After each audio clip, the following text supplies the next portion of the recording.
Hi, my name is Lefteris Papageorgiou. I was born and raised in Athens, Greece, and 50 years ago immigrated to the States for higher education. And after 4 years that I was planning to return home, I'm still in the States. Well, so you're very involved in the tourist industry and designing interesting itineraries for Greece. How has the impact of the austerity situation in Greece and the economic crisis, how has that impacted on tourists coming to Greece? Contrary to the media portrayal of Greece as sometimes, at least in the United States, as not safe, riots, etc., I want to reassure your travelers that it's as safe place as you can be. Yes, at times when the parliament has to vote on a critical bill that will affect people's retirement or salaries, there are peaceful demonstrations that they end up at the end with a riot. Whenever that has happened, and has happened, is within half a square mile in the center of the city, is in front of the parliament. It doesn't affect the rest of the country. Of hundreds of people that traveled with us last year in Greece, not one raised any issue about how they felt. They loved it, and that's what I love to do. It's a beautiful country. It's fun to be there with its 4,000 years of history, mountains, rivers, lakes, and over 2,000 islands. It is just magnificent. And if someone had 10 or 12 days and really wanted to not only learn about Greece history, but meet people and get a sense of what it's like, not just in Athens, but meeting Greeks, what are some highlights that you would build into an itinerary? Well, obviously, there are the meat and potatoes, if you wish, like you said, the popular Athens, Parthenon, the Acropolis Museum, and so on, but also the mainland countryside. A significant site is Delphi, but the village of Delphi is picturesque, and nearby the Arachova, which is a very traditional village. It is fun to mingle with the locals, but even I would suggest going even further in Mount Pelion, the mountain of the centaurs, with unique architecture and beautiful landscape. Your readers would have seen that if they saw the movie Mamma Mia.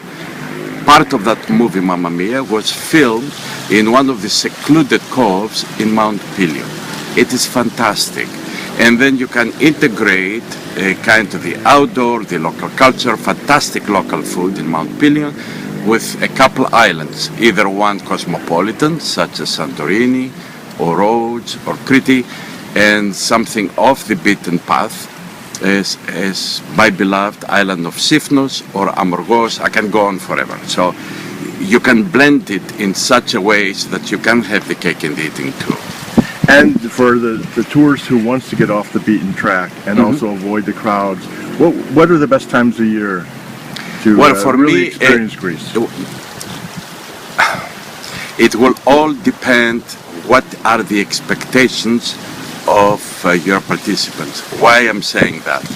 The off-season in the Mediterranean is November through March. However, that's also the time that, because of cost, it's the most cost-effective way to travel, and there are no crowds. You go to Acropolis and you think it opened just for your group, for your 20 of you or 15 of you to visit the Acropolis. However, that's winter. The temperatures are in the 50s and 60s. The outdoor sitting or dining is not the norm, rather the exception, depending where you are. And most small islands, the majority are shut down.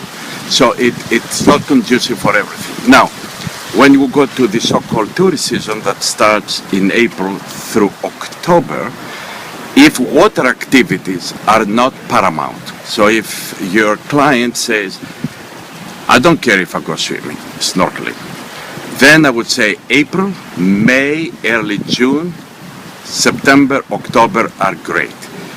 If, on the other hand, they said, no, I'm going to be in the Aegean, I want to swim, Jerry, I just don't do that to me. Then adding June, first part of July would be important. I would totally discourage people, that's generic in the Mediterranean, the last couple of weeks, as a rule, of July and August, the heat, the local winds, as you know, the Meltemi, that can often reach Gallic Falls, and they can affect the transportation, how you move from island to island, disrupting that movement. And also, it's crowded as hell. I mean, even if you go to the most remote place, it's crowded because the local Greeks get vacation and they go. So, Well, Lefteris, it really sounds terrific, and I think seeing it through your eyes would be a great travel experience for anyone who wants to experience Greek culture and history, and we thank you for taking the time to share with us. I appreciate having the opportunity to address your audience. Yeah, Very good. thank you. Thanks. Well,